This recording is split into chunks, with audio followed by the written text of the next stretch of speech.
Hello dear viewers and welcome to T-World. Kindly hit the subscribe button and we will be on our way. In today's news, on MSNBC Friday, Watergate examiner Jill Wine-Banks uncovered the rule she accepts would be generally fitting for rebuffing previous President Donald Trump for empowering the January 6th assault on the U.S.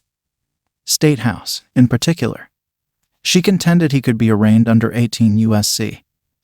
SS 2383, the wrongdoing of disobedience or rebellion against the United States, on the grounds that the punishment for this wrongdoing goes farther than jail time, setting to the side, perhaps, how a few of us by and by feel about whether he ought to be arraigned. Do you think, in view of what you have heard such a long ways through the course of these hearings, that there will be an incrimination of Donald Trump for basically impediment? Asked anchor and previous examiner Katie Fang. I will attempt to set to the side my thought process ought to be the situation, and simply discuss my thought process or the best wrongdoings to prosecute him for and whether he ought to or shouldn't. I will pass on to others, said Wine-Banks, be that as it may. I figure it would be awful not to follow up on what is currently outrightly clear to anybody who is watching the meeting. My number one wrongdoing would be 2383. Not the dissident scheme, which is 2384. The explanation is that the punishment for 2383 isn't simply prison. It is being banned from truly holding government office once more. Furthermore, for my purposes, that would be a more significant objective than imprisoning the previous president, be that as it may.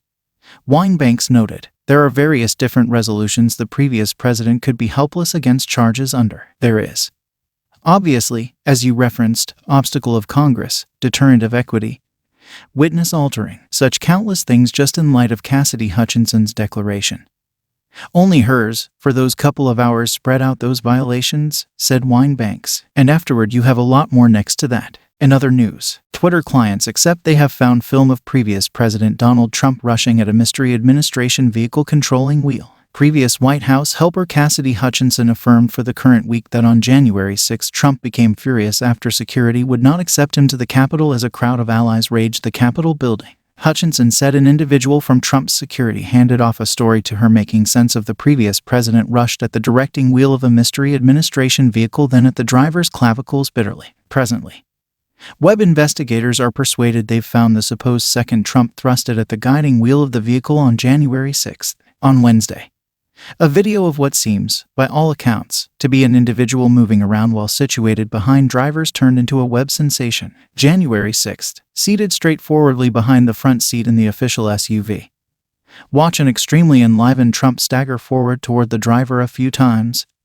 As they plan to leave the meeting, Mike Singleton tweeted, while it is clear there are individuals in the vehicle, it is hard to see individuals totally because of the colored windows of the mystery administration vehicle, so it is basically impossible to affirm if at the previous president. Certain individuals have willingly volunteered to zoom in and ease up the video in the desires to make out the scene in the vehicle better. Hutchinson affirmed that Trump told his security group, "I'm the effing president, take me up to the Capitol now," yet when they rejected he became incensed. The previous aide to White House Chief of Staff Mark Meadows even depicted different cases where Trump tossed things bitterly. Yet, following her declaration, Trump partners took to web-based entertainment to ruin her. Indeed, even Trump said he didn't have any idea who Hutchinson was on his person-to-person communication stage. Truth Social, the previous president additionally denied truly rushing at the directing wheel, saying, "Fake story that I attempted to snatch the guiding wheel of the White House limousine to control it to the Capitol building is debilitated and deceitful." If you made it to the end of the video, kindly hit the subscribe button and leave a comment, it helps the channel.